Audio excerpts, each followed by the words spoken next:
Premier is here to help keep you warm during these cold winter days.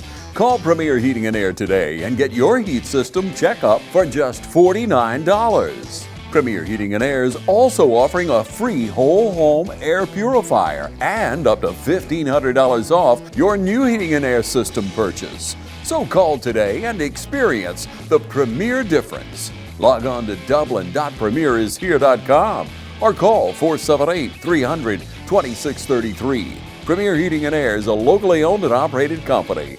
Certain restrictions apply. Specials can't be combined with other offers. This offer ends 1/31/25.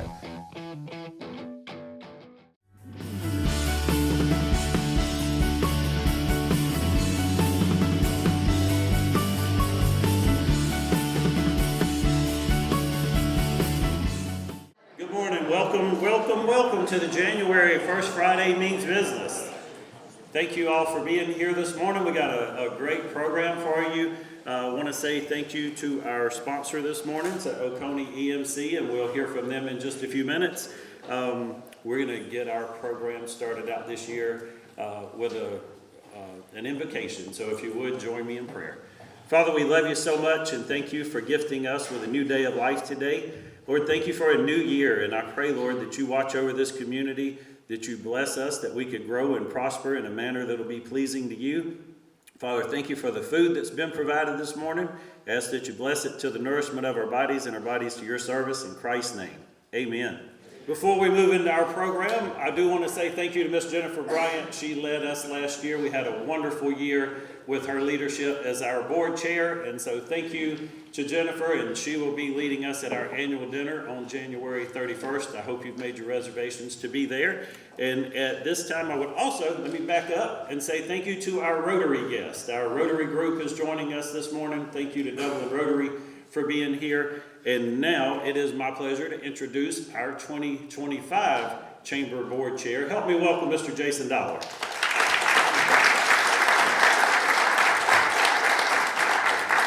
Thank you, Heath. Very excited to be chair of the chamber this year. If there's anything we can do to help you guys from a business perspective, a community perspective, please don't hesitate to reach out. I was sitting there thinking when Heath was giving out those Cracker Barrel gift cards, I'm like, there's no better way to start your New Year's resolutions and keep them intact than to go to Cracker Barrel and eat some Mama's old-fashioned pancakes. So I don't know if that's why y'all weren't claiming those gift cards, but anyway. No, very excited again to be here today, and we have, as we customarily do, we have a great program for you today.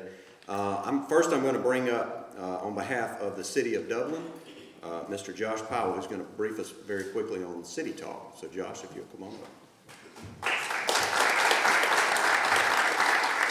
Thank you. Good morning, everybody, and Happy New Year. I hope everybody had a great holiday, Christmas and New Year time, fellowship with family and friends. I know I enjoyed a few days off of work.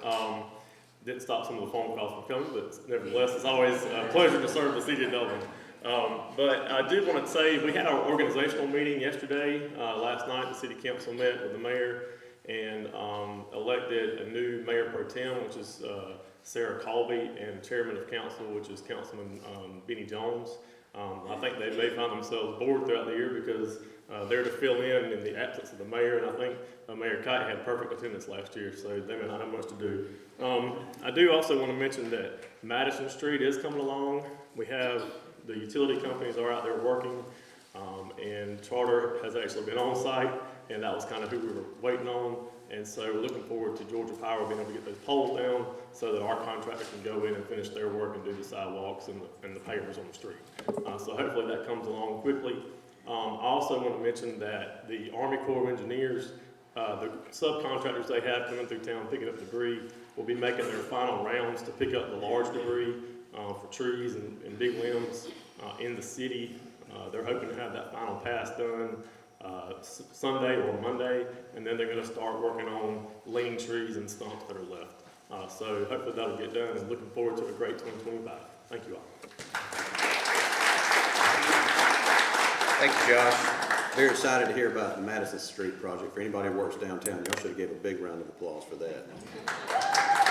There you go. Thank you for all your hard work in that area. And next we'll have Trey Kemp on behalf of the Lawrence County Commissioners. Good morning, y'all. I just want to give a brief update about debris pickup countywide. We're hearing now that it's going to be about 60 days from today when they should be done with all the stuff in the unincorporated counties. But I want to say this, that this is about the fourth deadline they've said they were going to self-impose on themselves. They were going to be done before the end of November, then it was December the 15th, then it was Christmas, and then they blasted on 13 WMAZ the 29th of December. I don't know if y'all noticed, but that's come and gone, so we are still waiting. The only thing that I'm sure of at this point is that in 2025, we will have all of this junk picked up. So something to look forward to. Thank you. Have a great weekend.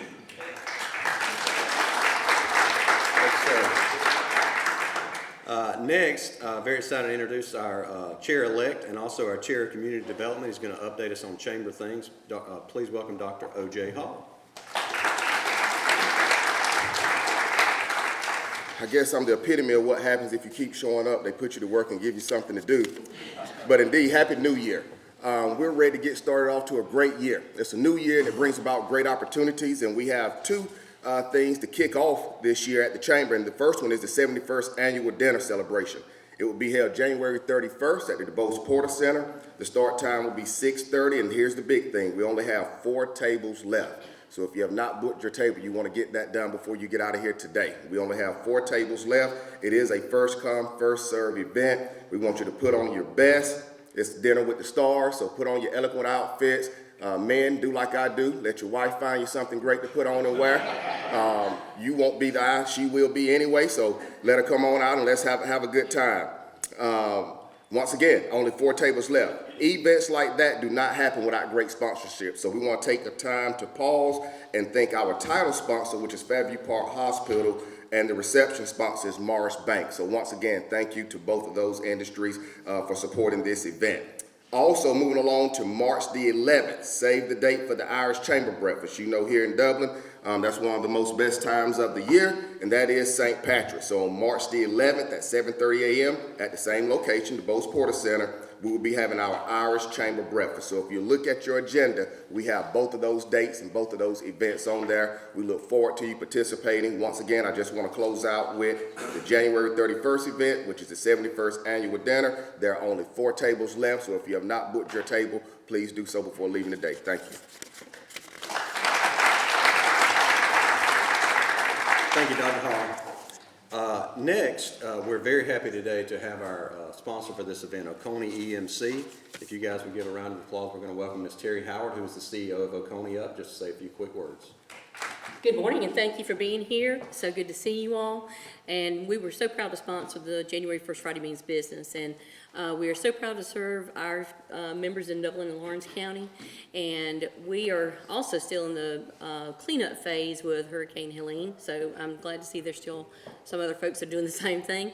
We're also in the process of working with FEMA, because the storm cost us really a little over $1 million is what we're still looking at right now. So a lot of money and a lot of damage. So, but thank you all, and we appreciate you being here, and I hope you all have a great new year. You ready to meet the latest addition to the family? The money you saved us with auto owners helped make it all possible. It really is the best thing that's ever happened to me. Excuse me? Third best thing. Third best thing. Auto Owners offers discounts for life, home, car, and business insurance because they think the more you protect, the more you should save. That's simple human sense. Ask Curry Maffett Insurance in Dublin and Augusta if auto owners make sense for you. Hi, I'm TJ with Dublin Outdoors and Power Sports. We'd just like to take this time to thank you for your business in 2023. And we look forward to serving you in the new year ahead. For products, parts, and service of Can-Am, Gravely, and Echo, come see us at Dublin Outdoors and Power Sports. We're located at 301 North Jefferson Street in downtown Dublin, or you can call us at 478-272-7769. And Merry Christmas and a Happy New Year. Now for our program today, this gentleman is no stranger to anyone in the room. Joshua Kite, he's going to speak to us. We're excited to have a good program today. Joshua, just a little background for anyone who may not know. He was elected mayor of Dublin in 2021 under a special election. He won re-election again in 2023 for a full 4-year term. A little background: prior to becoming mayor, he served as director of the Dublin Downtown Development Authority, and as director of the Dublin-Laurens Land Bank. In addition to his duties every day at the city, which I think can be a full-time job in many cases, he also works as a real estate attorney with the Kite Law Firm here in Dublin. He is a Dublin native. He was born and raised in Dublin, graduated from Dublin High School in 1992. I don't know if he wanted me to say that, but there you go, Joshua. He's married to Victoria. They have 3 sons, River, Silas, and Eli. He also told me, or I don't know if he wanted me to say this, it wasn't on here, but he doesn't mind me saying this even after last night. He's a graduate of UGA. Go Dogs, even though what happened last night. And but he also attended Harvard Law School, which is, if you heard, it's not too easy to get in and graduate from there. So please welcome Joshua Kite.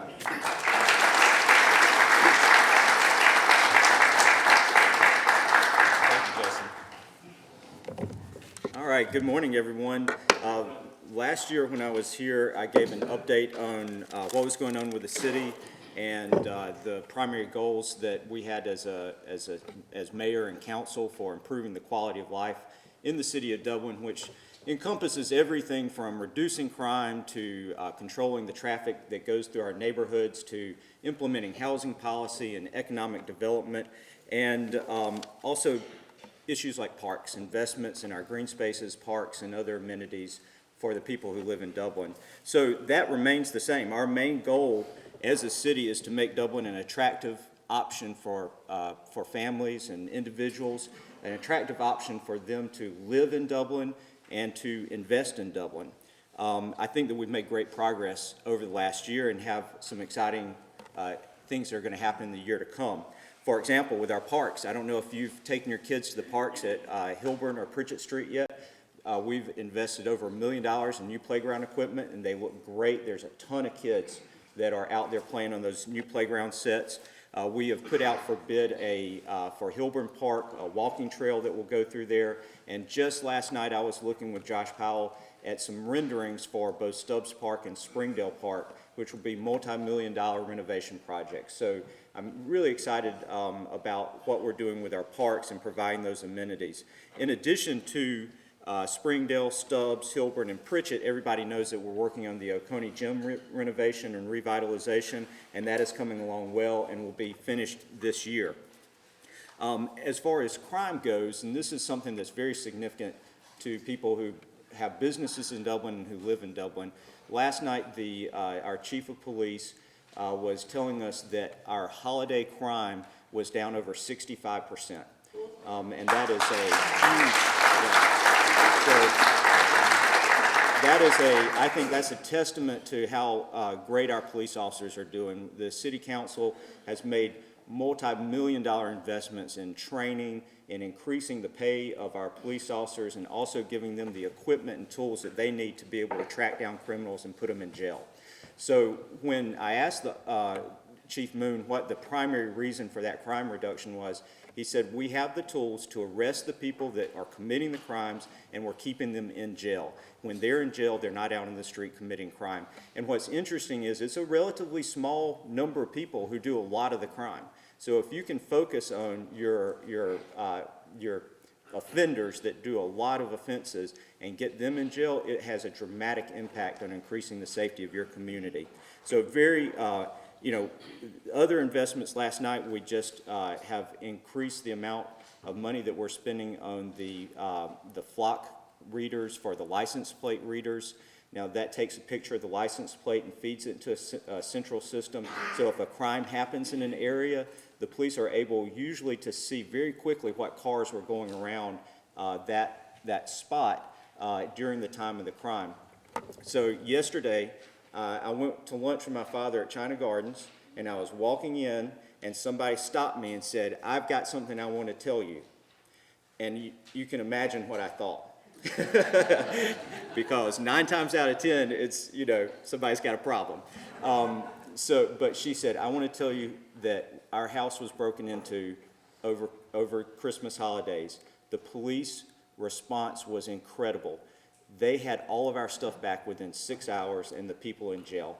She said they couldn't have been kinder and more professional, more on the spot, and more responsive. She said, "I just want you to know your police department is doing a great job." And that's the kind of thing I love to hear from the people of Dublin.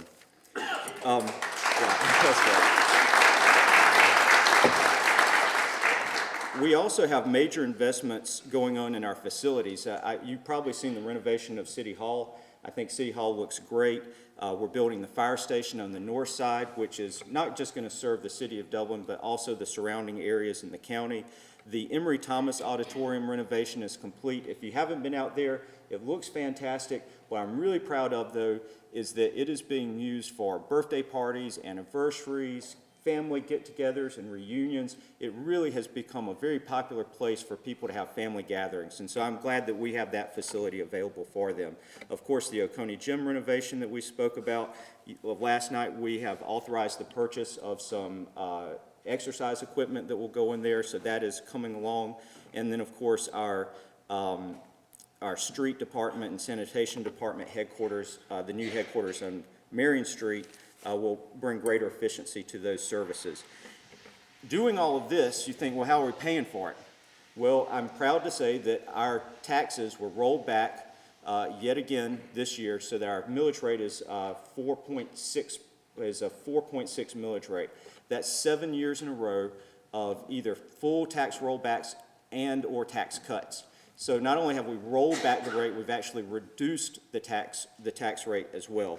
And there's a slight difference because a rollback just means that as the tax digest goes up because of inflation, that you reduce the millage rate so that you're not increasing the dollar amount of taxes paid by the citizen. An actual tax cut decreases the amount that the citizen actually pays in real terms. So not only have we had rollbacks, we've also had tax decreases. And I think that we've been able to accomplish this because of, well, one, Josh Powell has done a fantastic job as city manager bringing efficiency into our city operations. And we've also been aggressive about getting grants. And we have a mix of sales tax revenue, franchise fees, and then, of course, you know, the city of Dublin has our enterprise funds, which are things like our gas and sanitation departments that bring in revenue that offset our other expenses. So right now, the city of Dublin is a very strong financial position. At Bank of Dudley, we're your community, your bank. And with 7 branches to serve you, there's a Bank of Dudley close by. And there's a familiar face close by. The same familiar faces that you've seen for many years. The same people that you've grown to trust. Because that's what community banking is all about. 7 branches, local people, local decisions, local banking. That's the Bank of Dudley, serving our community since 1905. There's a chill in the air, but the deals are heating up at Dublin Nissan. I'm Don Carswell, and here at Dublin Nissan, we have your holiday stocking stuffers all over the place. So whether you need a Rogue for someone in the family or the family-size Nissan Armada, we have the discounts and special rates for you. And don't forget to check out our great selection of trucks, either on the lot or online at mydublinnissan.com. Happy New Year! And remember, Don sells cars well only at Dublin Nissan. So speaking of taxes, something that is coming up over the next month is whether or not the different municipalities, the county, the city, and the school systems will allow the homestead exemption to go through. It's a little bit complicated the way the state set this up, but essentially if you own a home, whether it's in the city of Dublin or wherever it may be, your tax assessment of the value of that home changes according to what the tax assessor goes out and says the fair market value of it is. One year, the tax assessor may say your home is worth $150,000, and the next year you may say it's worth $200,000. And you don't really have any control over that. Maybe you didn't do anything at all. Maybe you actually think it's worth less than that, but the tax assessor is putting that value out there. Now, some people can appeal it, but that gets complicated. You know, from the big perspective, the value of the homes can change dramatically based on what how often the tax assessor goes out there and does a reevaluation. So what the state law does is it says that if you are a homeowner, we want to give you certainty about your taxes so that in one single year you don't have a dramatic increase in your taxes. So what we're going to do is say that we're going to cap the increase in the valuation of your home to the rate of inflation. So that if inflation is 5%, that means that the way the tax assessor values your home can't increase more than 5%. so that your taxes won't have massive changes year over year. To me, that seems pretty reasonable, especially when you talk about senior citizens and other people who are on fixed incomes. To have a single year dramatic tax increase is particularly burdensome on them. But the state law allows for any taxing authority, which are counties, cities, and school systems, to opt out of that, so that protection is not provided to the homeowner. The city of Dublin is not opting out. Lawrence County is not opting out. The City of Dublin school system has indicated that they have an intent to opt out and will be holding public meetings on that. If the City of Dublin school system does opt out of that, then that will mean that the tax assessor will have two different values on your home. It will have the value at a base level plus inflation, which is what the city and county will tax you at, and then you may have a higher value based on fair market value that the tax assessor puts that could go up dramatically year to year. That's why, I'm in favor of this homestead exemption to provide certainty to homeowners about their taxation. But that will be an issue that there will be public hearings on for the school system to see what they may do with that. Now, there is some other things. If all the cities in the community plus the county agree to have this homestead exemption, then you're allowed to have a referendum to have a floating sales tax. It's called a FLOSS, a floating local option sales tax, where all the money from that sales tax goes to reduce your property taxes. Now, for a community like ours, where Dublin has 16,000 residents at night and up to 60,000 people through the city limits during the day, it makes a whole lot of sense for us to do sales taxes rather than property taxes, because sales taxes are paid by people who don't live here. And that's true even if you're in the county. It's still paid by people who don't live in Lawrence County, because our interstate captures so much money of people driving back and forth between Atlanta and Savannah. So my hope would be that all the municipalities in Lawrence County decide to keep the homestead exemption, and then we put it on the ballot to let the voters decide to reduce their property taxes in favor of a sales tax. Allen's Heating and Cooling is your licensed Amana equipment dealer. Trust Allen's Heating and Cooling to install and service your heating and cooling unit. Allen services all brands, and with the purchase of a new Amana, offers a lifetime compressor warranty. Call Sean Clark or any of his friendly staff at Allen's Heating and Cooling, your Amana dealer. Amana lasts and lasts and lasts. I think the future for Oconee Fall Technical College is bright. We have a 99.9% placement rate at OFTC. That means the students who come in our doors are going to get a job, and we're very proud of that. We're always looking at anything that can prepare our students and our graduates to meet the needs of the workforce. Things are changing all over the world, and we want to make sure that our students are globally competitive. We want to empower our students and give them a thriving learning experience so that they can soar to new heights. I know that's a lot about taxes, and it's early in the morning, but taxes are important. As a matter of fact, I think that for a community to thrive, you really have to have a fair millage rate. And it's got to be a steady millage rate, and it's got to be one that the citizens, both residents and the business owners, can handle and still make investments in their businesses and in their homes. Which brings us to the issue that I think many of you probably are wanting me to say some words about, which is the school issue. And I want to say this, that Dr. Williams is here, and he and I have had long discussions over the years about the financial issues of the Dublin City Schools, and have tremendous respect for Dr. Williams. And I think that he and I have always had an open relationship in discussing issues, and I've always gone to him whenever I have a problem with something from my perspective about the city school system. And I think that it's really important to know that reasonable people can disagree about this and still be friends. We are in this community together. However this issue works out, we're still going to be neighbors. We're still going to work together. We're going to still need each other. So I don't think that there should ever be any kind of political disagreement that should separate people based on their being friends. Friendship is too important to let political division separate you on that. I've experienced that personally, and I've been very fortunate that through God's grace, those people that I had been separated from over political disagreements, I've reconciled with and learned a good lesson. And I think that sometimes you have to go through that to learn that lesson. So let me just say that this is, whatever we disagree with here, let's just agree to do it civilly, to make it based on facts, and then just whatever happens, just know that we're going to be in this community together.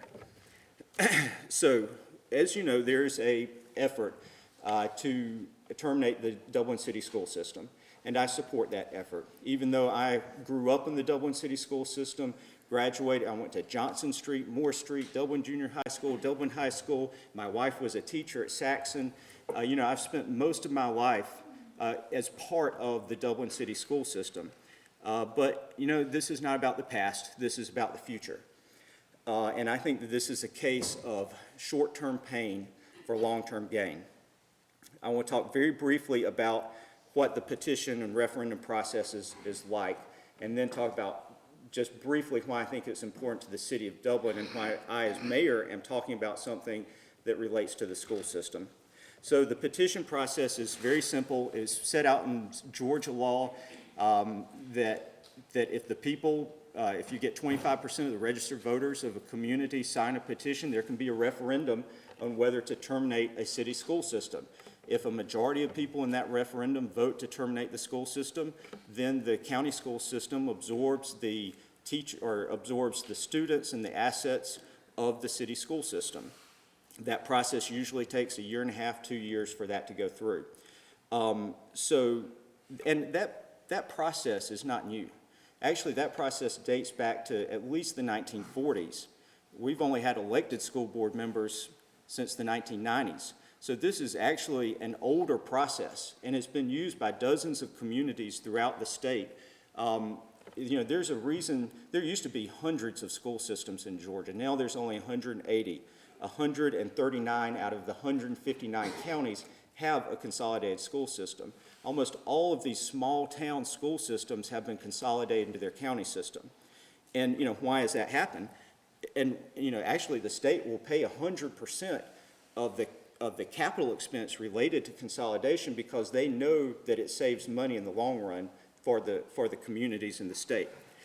So, you know, the basic reasons I think are pretty common sense from a government efficiency point of view and from an educational point of view. Just think about common sense of you have one administration, one superintendent, one HR person, one PR person, one finance person, one board. It eliminates that duplication of administrative expense. Plus you get economies of scale, bulk buying. You have shared resources so that you don't have some schools that are empty and have to be closed while in the county you're having to build schools.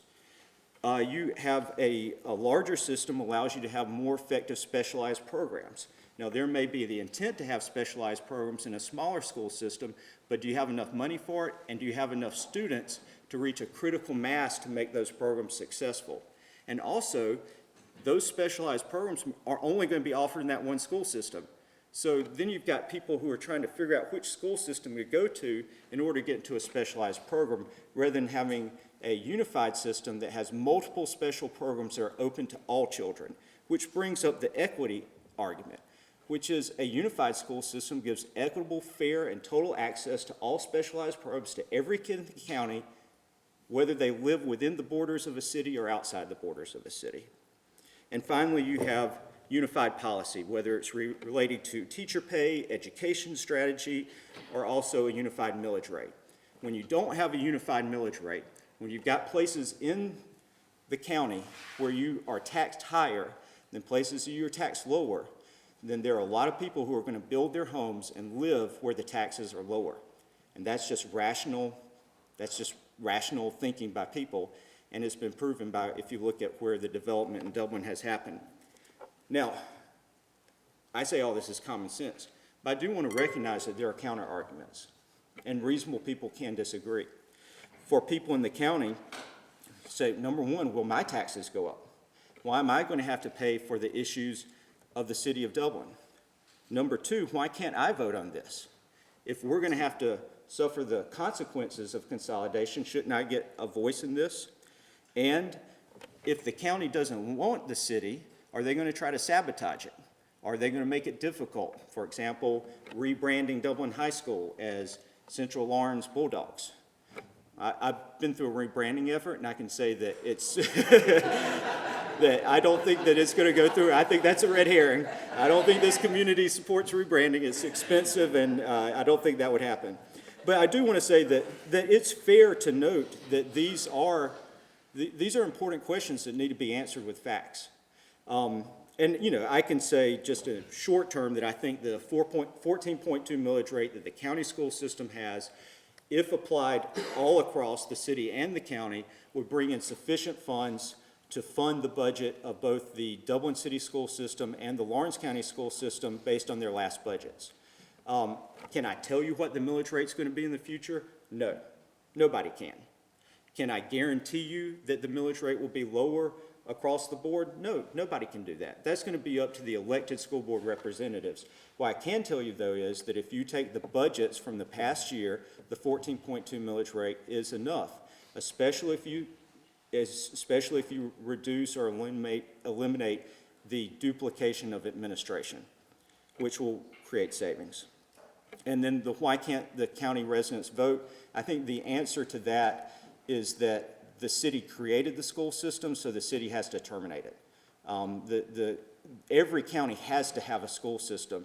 Municipal school systems are voluntary, local, and only at the will of the people who created them. So the city school system was created by the city, so the city has to eliminate it.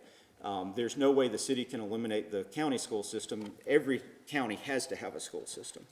But again, I think that we need robust debate about these issues, and we need good facts about it. And, you know, just let the people know what the good information is so that they can make good decisions.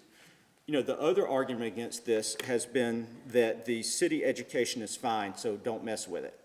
And I will say this, that the education provided in the Dublin City Schools has been excellent for some kids. But if you look at the aggregate, if you put it all together, the outcomes are not encouraging. Let's just say that you are thinking about moving to Dublin, that your company has said you have the potential of being posted in this town. So what's the first thing that you and your family are going to do? You're just going to Google Dublin City School System. And when you do that, the report cards that are pulled up, both from the state of Georgia, U.S. News and World Report, I just did it this morning just to verify that what I'm saying is still accurate. I mean, you're not seeing something that's going to be encouraging to you to say, man, I really want to send my kids to this school. But I don't want to get into the details of all of that. There will be time for the specifics of the education opportunities to be laid out in full. I would just say this, that whatever specialized programs that the City of Dublin has, if you do it in a unified system, more kids will have access to those, and there'll be more opportunities for those type of programs. So then the question is, why are you getting involved in this as mayor? So I'll just ask you this. Does a school system affect the town? You know, when I ran for mayor, my slogan was, keep Dublin growing. Can I ignore the school system and still do my job? It's just not possible. If the local schools are perceived as failing, what would you expect to happen to a town? You would expect that families would choose to live outside of town. You would expect that there would be lower demand for housing within the town, especially single-family housing. You would expect that, especially if there were a high millage rate associated with it, that there would be a discouragement of business investment within the town. So what has happened in Dublin? Well, it's interesting to note that in 1970, there were 32,000 people in Lawrence County, and 45% of those people lived in the city of Dublin. Between 1990 and 2000, Lawrence County's population grew by 12%. The city's population fell by 3%. Now, in 2025, Dublin has virtually the same population as in 1970, 16,000 versus 15,000, while Lawrence County has gone from 32,000 to 51,000. All the growth in our community since 1990 has been in the county. So whereas Previously, 45% of Lawrence County residents lived in the city of Dublin. Today, 32% live in the city. Likewise, that has been reflected in our school system. It wasn't long ago when I was graduating from Dublin High School that there were approximately 4,000 students in the city of Dublin system. Today, there are 2,300 approximately. That's roughly a 40% decline in the enrollment in the Dublin city school systems. So what happened? What happened? Why has all the growth been outside of Dublin? Why is it that when you look at a map of Dublin and you see where all the new housing is, it's outside the city limits? Why aren't we building single-family homes in Dublin? Why aren't families choosing to live in our town? Well, there's been a loss of confidence in the school system. People have voted with their feet. And whatever we say, we can't deny that reality because it's on the ground. So, does this matter to our town? Why am I addressing this as mayor? It's certainly not for any personal gain. I can tell you that. It's a burden. It's a burden of leadership to have to say hard facts to people who disagree strongly with you, and even to people whose livelihoods may be at stake. And I understand that, and I recognize that this is important. You know, we're talking about people's kids and people's money, so you can't do that lightly. You have to be very careful and empathetic whenever you get into subjects like this. And that's why I started by saying that we can reasonably disagree about these things, but we all still have to be friends at the end. We still have to be neighbors. And that is really one of the things I'm looking at, is for our town to be an attractive place to live and do business, we have to have a high-performing school system and a fair tax rate. Consolidating schools won't solve all these problems, but it will provide a foundation for our community to address these problems.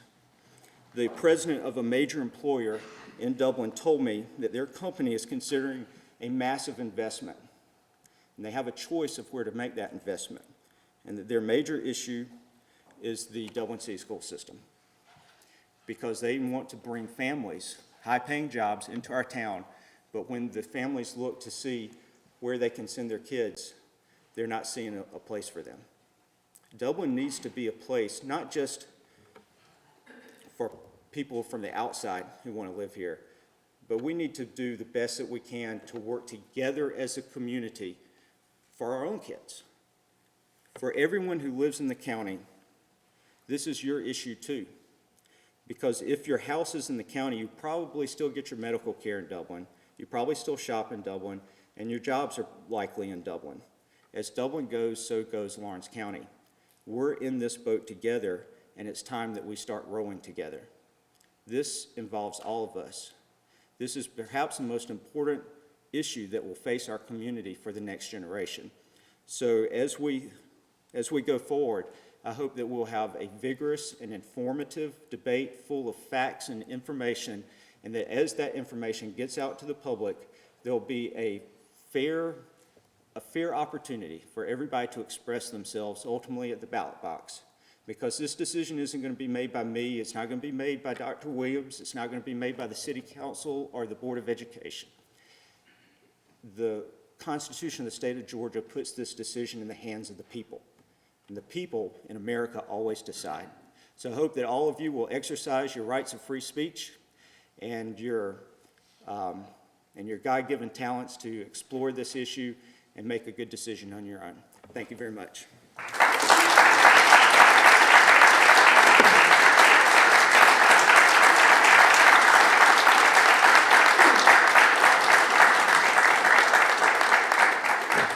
Thank you to our mayor, and Mayor Kite will be around for a little bit after the breakfast this morning. If you want to chat with him, I do want to say a big thank you again to Oconee EMC. Thank you so much for your continued support of our breakfast. And one last reminder on the 31st for the annual meeting. If you haven't got your table, please get your table for that date.